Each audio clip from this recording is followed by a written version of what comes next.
ഇന്ന് ലോക രാഷ്ട്രീയത്തിലെ ഏറ്റവും പ്രധാനപ്പെട്ട ഒരു ഡിസ്കഷൻ വിഷയമായിട്ട് അന്തരീക്ഷത്തിലുള്ള ഒരു സംഗതിയാണ് എപ്സ്റ്റീൻ ഫയൽസ്. അതിൽ പുറത്തു വന്ന വിവരങ്ങളും അതിൽ നിന്ന് കാണുന്ന ഫോട്ടോഗ്രാഫ്സ്, ദൃശ്യങ്ങൾ നമ്മളെ ഭയങ്കരമായി അലോസരപ്പെടുത്തുന്ന ഒന്നാണ്. കേവലം ഒരു വാർത്ത മാത്രമല്ല, ഇത് പെൺകുഞ്ഞുങ്ങളെ വൻതോതിൽ ഉപയോഗിക്കുക ഒരാൾ. അയാളുടെ ഐലൻഡിലേക്ക് അയാൾ സ്വന്തമായി വാങ്ങിയ ഒരു ദ്വീപ്, അവിടെ ഉണ്ടാക്കിയ ഒരു മാൻഷൻ, അവിടേക്ക് അയാൾ അതിഥികളെ കൊണ്ടുവന്നിട്ട് അവർക്ക് ഈ പെൺകുട്ടികളെ ലൈംഗികമായി ഉപദ്രവിക്കാനുള്ള അവസരം ഉണ്ടാക്കി കൊടുക്കുന്നു. അവയെല്ലാം അയാൾ ക്യാമറയിൽ പകർത്തുന്നു, ചിത്രങ്ങളാക്കുന്നു, വീഡിയോകളാക്കുന്നു. നമ്മൾ അയാളെക്കുറിച്ച് പരിശോധിക്കാൻ പോയാൽ കാണുന്ന ഏറ്റവും പ്രധാനപ്പെട്ട സംഗതി ബ്ലാക്ക് മെയിലിങ്ങിലൂടെ ബന്ധങ്ങൾ ഉണ്ടാക്കുകയും ഡീലുകൾ ഉണ്ടാക്കുകയും ധനം സമ്പാദിക്കുകയും ചെയ്തു എന്നാണ് പ്രധാന കാര്യം. അയാളൊരു ബ്രോക്കറായിരുന്നു, ഒരു പവർ ബ്രോക്കറായിരുന്നു. ഒരു കാര്യം, അദ്ദേഹവുമായി ബന്ധപ്പെട്ട എല്ലാവരും ഈ പറഞ്ഞ പിഡോഫൈൽസ് ആണെന്ന് പറയാൻ കഴിയില്ല. എല്ലാവരും പെൺകുട്ടികളെ ഉപയോഗിച്ചോ അല്ലെങ്കിൽ ആക്രമിച്ചോ എന്നൊന്നും നമുക്ക് ഉറപ്പില്ല. പക്ഷേ ഇയാൾ ആരായിരുന്നു എന്ന് ചോദിച്ചാൽ അയാളുടെ പ്രധാനപ്പെട്ട മോഡസ് ഓപ്പറാണ്ടി എന്ന് വെച്ചാൽ ഡീലുകൾ ഉണ്ടാക്കാൻ വേണ്ടി പെൺകുഞ്ഞുങ്ങളെ ഉപയോഗിക്കുക. അയാളൊരു പീഡോഫൈലായിരുന്നു, പെൺകുഞ്ഞുങ്ങളെ ആക്രമിക്കുന്ന ആളായിരുന്നു, ലൈംഗികമായി ആക്രമിക്കുന്ന ആളായിരുന്നു. അയാളുടെ അതിഥികൾക്കും അത് കൊടുക്കാൻ അയാൾ ഒരു നിലയ്ക്കുള്ള വിസമ്മതം കാണിച്ചിട്ടില്ല. അയാൾ പരമാവധി പ്രോത്സാഹിപ്പിക്കുകയും അതെല്ലാം വീഡിയോയിൽ പകർത്തുകയും അത് പുറത്തുവിടുമെന്ന പേരിൽ ബ്ലാക്ക് മെയിൽ ചെയ്ത ആളുകളെ കൊണ്ട് പല ഡീലിലേക്കും കൊണ്ടുവന്നിട്ടുണ്ട് എന്നാണ് അയാളുടെ പൊതുവായ സ്വഭാവമായിട്ട് കാണാൻ പറ്റുന്ന കാര്യം. എന്ന് വെച്ച് അയാളുടെ ഫയലിൽ പേരുള്ള ആൾക്കാർ, അയാൾ പരാമർശിക്കുന്ന പേരുള്ള എല്ലാവരും പീഡോഫൈൽസ് ആണെന്ന് കൂടി പറയരുതെന്നാണ് പറയുക.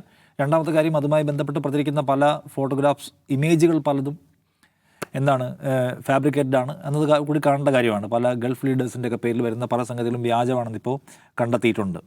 പക്ഷേ ഇതിനകത്തൊരു കാര്യമുള്ളത്, പീഡോഫൈൽ സംഗതി മാറ്റി നിർത്തിയാൽ പോലും ലോക രാഷ്ട്രീയത്തെ നിയന്ത്രിക്കാൻ അയാൾ പല ഘട്ടങ്ങളിലായി ശ്രമിച്ചിട്ടുണ്ട്. ലോക രാഷ്ട്രീയത്തിലെ ഗതിവിഗതികളെ നിർണ്ണയിക്കാൻ പല ആളുകളും അയാളെ ആശ്രയിക്കുന്ന നിലയുണ്ടായിട്ടുണ്ട്. അനിൽ അംബാനി പോയിട്ട് ഇന്ത്യൻ ലീഡേഴ്സ് നിങ്ങളുമായി അതായത് ട്രംപിൻ്റെ ചില അടുപ്പക്കാരുമായി ബന്ധപ്പെട്ടൊക്കെയുള്ള കൂടിയാലോചനകൾക്കും കൂടിക്കാഴ്ചകൾക്കുമായി ഇന്ത്യൻ ലീഡേഴ്സ് ആഗ്രഹിക്കുന്നുണ്ട് എന്ന് അനിൽ അംബാനി പറയുന്നു. ഇന്ത്യൻ വിപണിയിൽ നിങ്ങൾക്ക് എന്ത് വേണമെങ്കിലും ഞാൻ സാധ്യമാക്കി തരാം എന്ന് അനിൽ അംബാനി പറഞ്ഞു. അങ്ങനെ അനിൽ അംബാനിയെപ്പോലെ ഒരു വ്യവസായിക്ക് ഇന്ത്യൻ വിപണിയിൽ എന്തും സാധ്യമാക്കി തരാമെന്ന് പറയാൻ പറ്റുക?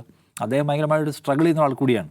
ഇന്ത്യൻ ലീഡേഴ്സ് ഇന്ത്യൻ വിപണി പോലുള്ള ഓഫറുകളുമായി അദ്ദേഹം കാണാൻ ചെല്ലുന്നതിൽ തന്നെ ഉണ്ട് ഗുരുതരമായ പ്രശ്നം. അത് വിശദീകരിക്കപ്പെടേണ്ട പ്രശ്നമാണ്. രണ്ടാമത്, അമേരിക്കൻ പ്രസിഡന്റ് തൃപ്തിക്കായി ഇസ്രയേലിൽ പോയി അദ്ദേഹം പാട്ടുപാടി ഡാൻസ് ചെയ്തു. ആരാണ്? ഇന്ത്യൻ പ്രധാനമന്ത്രിയെക്കുറിച്ചാണ് പറയുന്നത്. എന്നെ സന്തോഷിപ്പിക്കണമെന്ന് മോദിക്ക് അറിയാം എന്ന് ട്രംപ് പറയുന്ന ഒരു വാചകം കൂടി നേരത്തെ ഈ താരിഫുമായി ബന്ധപ്പെട്ടൊരു വാചകം കൂടി ചേർത്ത് വെക്കണം. എന്നെ സന്തോഷിപ്പിക്കണമെന്ന് മോദിക്ക് അറിയാമെന്ന് അദ്ദേഹം പറഞ്ഞതേ ഉള്ളൂ. അതിൻ്റെ പിന്നാലെയാണ് എപ്സ്റ്റീൻ ഫയലിൽ അമേരിക്കൻ പ്രസിഡന്റിനെ സന്തോഷിപ്പിക്കാൻ ഇസ്രയേലിൽ പോയി ഇന്ത്യൻ പ്രധാനമന്ത്രി ഡാൻസ് കളിച്ചു എന്നുള്ള വിവരം പുറത്തു വരുന്നത്. അതിൻ്റെ കൂടെ മൂന്നാമത്തെ കണക്ട് ചെയ്യേണ്ട പോയിന്റ് ഇതാണ്: ഇന്ത്യയെ ആക്ഷേപിച്ചുകൊണ്ടേയിരിക്കുന്നു ട്രംപ്. ഇന്ത്യക്ക് സാമ്പത്തികമായ കെടുതികളിട്ട് തന്നുകൊണ്ടേയിരിക്കുന്നു ട്രംപ്. നമ്മുടെ പ്രധാനമന്ത്രിക്ക് ഉറക്കെയൊന്നും സംസാരിക്കാൻ കഴിയുന്നില്ല.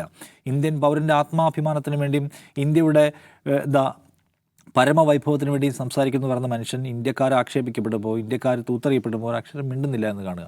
സോ ഇന്ത്യയെ ഈ കാര്യത്തിലെല്ലാം ഉറക്കെ സംസാരിക്കാൻ, മറ്റേത് പോട്ടെ, അതായത് ഇപ്പോൾ ട്രേഡ് ഡീല്, റഷ്യൻ എണ്ണ പോലുള്ള കാര്യങ്ങൾ സംസാരിക്കുന്നതിന് നയതന്ത്രപരമായ ഭാഷയും പരിമിതിയൊക്കെ ഉണ്ട്. ഇതെന്താണ്?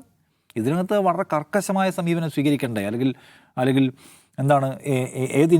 സർക്കാർ ഇൻവെസ്റ്റിഗേഷൻ തന്നെ ഇനിഷ്യേറ്റ് ചെയ്യണ്ടേ ഇതിനകത്ത്? നമ്മളെ സംബന്ധിച്ച് നമ്മളെ ആകെപ്പാടെ കുടുക്കിലാക്കുന്ന ഒരു ഇൻഫർമേഷൻ പുറത്തു വന്നിട്ട്, അപ്പോൾ ഇത് ലോകത്തെ രാഷ്ട്രീയത്തിനകത്ത് അങ്ങേയറ്റം ദുരൂഹമായി ഇടപെട്ടുകൊണ്ടിരുന്ന ഒരാൾ, അയാളുടെ ഇടപാടുകളുമായി ബന്ധപ്പെട്ട ഡോക്യുമെൻറ്റ്സും ചിത്രങ്ങളും വീഡിയോസും എല്ലാം പുറത്തു വന്നുകൊണ്ടിരിക്കെ അതിൽ ഇന്ത്യൻ പ്രധാനമന്ത്രിയുടെ പേരുണ്ട്. ഞാൻ ആവർത്തിച്ച് പറഞ്ഞു, മോദി ഇതിൽ നിന്ന് ക്രൈമിൽ പങ്കാളിയായി എന്നുള്ളതല്ല, പക്ഷേ അയാൾ ഇന്ത്യൻ അഡ്മിനിസ്ട്രേഷനെ ആകമാനം നിയന്ത്രിച്ചു കൊണ്ടിരുന്നു എന്ന് വരുന്ന ആക്ഷേപത്തും വിശദീകരിക്കാനും ശരിയാവണ്ണം വിശദീകരിക്കാനുള്ള ബാധ്യത ഇന്ത്യൻ ഭരണകൂടത്തിനുണ്ടെന്നാണ് ഞാൻ മനസ്സിലാക്കുന്നത്. അതിലേക്ക് അവർ പൂർണ്ണമായിട്ടും ഇപ്പോഴും ഇൻ ചെയ്തിട്ടില്ല എന്ന വിമർശനത്തിന് അവിടെ സാധ്യതയുണ്ട്. ഇത് പക്ഷേ നമ്മുടെ കാലത്ത് ഏറ്റവും നടുക്കുന്ന ഒന്നാണ്. ആളുകളെ പൂർണ്ണമായും ഇതുപോലെ ഡോക്യുമെൻ്റ് ചെയ്ത് അവരെ ട്രാപ്പ് ചെയ്യാനാണ് ഇദ്ദേഹം എടുത്തുകൊണ്ടിരുന്ന പണി മുഴുവൻ. അതിൻ്റെ വിവരങ്ങൾ പുറത്തു വരുന്നു. ഒരു കാര്യം അമേരിക്കയെക്കുറിച്ച് സമ്മതിക്കണം, ഇതെല്ലാം പുറത്തു വരുന്നുണ്ടല്ലോ. അതെ, ഇവിടെയാണെങ്കിൽ നമ്മൾ ആ കാര്യത്തിന് RTIയുടെ തന്നെ പരിധി കുറച്ചുകൊണ്ടിരിക്കുകയാണ്. എല്ലാ വിവരങ്ങളും പുറത്തു കൊടുക്കാൻ പാടില്ല എന്ന് വിചാരിക്കുന്ന, ഡാറ്റയിൽ തന്നെ കള്ളത്തരം കാണിക്കുന്ന ഒരു റഫാൽ യുദ്ധവിമാനം വാങ്ങിച്ചപ്പോൾ എത്ര രൂപയായും ചോദിച്ചപ്പോൾ ആ രൂപ പുറത്തു പറഞ്ഞാൽ അത് ഇന്ത്യൻ സെക്യൂരിറ്റിയെ ബാധിക്കുന്ന കാര്യമാണ് എന്ന അയുക്തികത കോടതി പോയി പറഞ്ഞു സർക്കാർ ഇവിടെയുള്ളത്. സ്പൈവെയറുകൾ ഉപയോഗിച്ച് നമ്മളെല്ലാം ചോർത്തുന്ന ഒരു ഭരണകൂടമാണ് ഇവിടെയുള്ളത്. അപ്പോഴാണ് അമേരിക്കയിൽ ഒരു മനുഷ്യനും കാണിച്ചിട്ടുള്ള ഈ തട്ടിപ്പുകൾ, പ്രസിഡന്റ് അടക്കമുള്ളവരുടെ വിശദാംശങ്ങളാണ് പുറത്തു വന്നുകൊണ്ടിരിക്കുന്നത് ഓർക്കണം. അപ്പോൾ അങ്ങനെ ഒരു ഘടകം കൂടി അതിനുണ്ട്. ഇന്ത്യയിൽ മോദിയെ സംബന്ധിച്ച് ദുരൂഹമായ എന്തൊക്കെയോ ഇതിനകത്ത് ചൂഴ്ന്നു നിൽക്കുന്ന ഒരു യാഥാർത്ഥ്യമാണ്.